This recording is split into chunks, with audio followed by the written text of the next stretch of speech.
Are you the type of person that has to blot their face multiple times just to prevent looking like a grease ball by the end of the day, with or without makeup? If so, this video is for you. Hello, and welcome back to my channel. I am Marche, and today we're going to get into some skincare for those of you with oily skin. So before we get into the product recommendations, let's do just a quick deep dive on why we have oily skin and is oily skin bad. Starting with the question why you have oily skin, it could be a number of reasons. Oily skin can come from genetics, it can come from hormones, and you can also have oily skin if you dry your skin out. Like if you don't use moisturizers and keep your skin hydrated, it can cause your skin to become more oily because it's so dry, which is weird, but it does happen. The next major question is having oily skin bad? And the short answer is actually no. Most of the time, people with oily skin preserve, if you will, the youthfulness in their skin, whereas people with dry skin have more mature skin and it ages faster. So there are some benefits to having oily skin, but obviously it's very annoying as well to have oily skin because nobody wants to walk around looking like they have straight up grease on their face. So there are two ingredients that you should consistently have in your skincare routine if you have oily skin.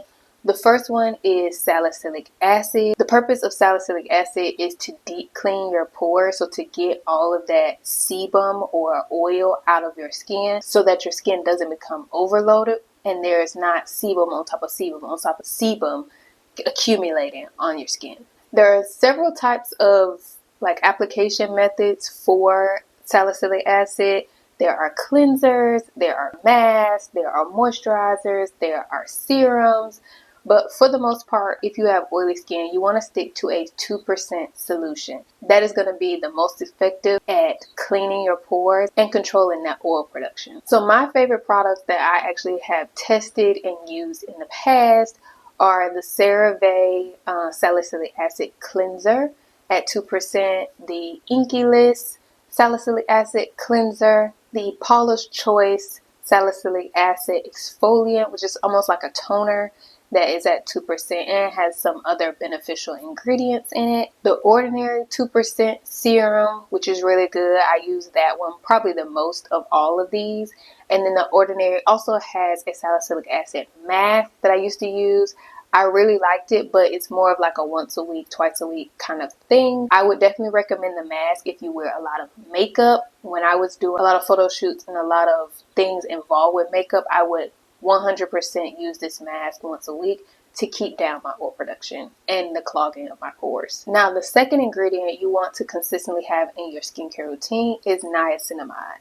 So niacinamide helps to actually control the oil or sebum production from the beginning. So salicylic acid will clean it out, however much it is, whatever it is. But niacinamide will actually help to control so it's not as much being produced in the first place. Again, there are multiple application types. There are serums, there are creams or moisturizers. But the most important thing is that niacinamide is effective between 2 and 5%. Having a higher percentage doesn't necessarily mean you're going to have a better experience. Sometimes even having a higher percentage, depending on your skin, will cause irritation, so keep that in mind. Some niacinamide products that I have used and I recommend. The Ordinary has a niacinamide serum. It is a higher percentage, so be wary of that, but I never had any issues or any irritation. And you can always mix it with your moisturizer, if you have a plain moisturizer without niacinamide in it, to kind of dilute that percentage. Another product that I really like, I still use it, I've been using it for years, I always go back to it even if I change to something else, is the CeraVe Nighttime Cream. It also has niacinamide in it.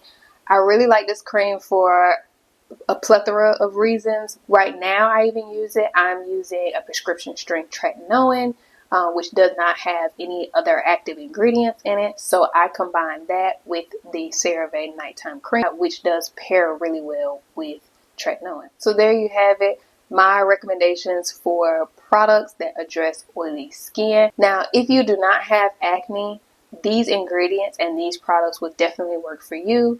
If you do have acne, these ingredients and products will also work for you, but you're going to want to include some other things to specifically address the acne. I hope this video was helpful. I hope you learned a little bit more about what you can do to solve your skin concerns and problems on your beauty journey. Until next time, see you later.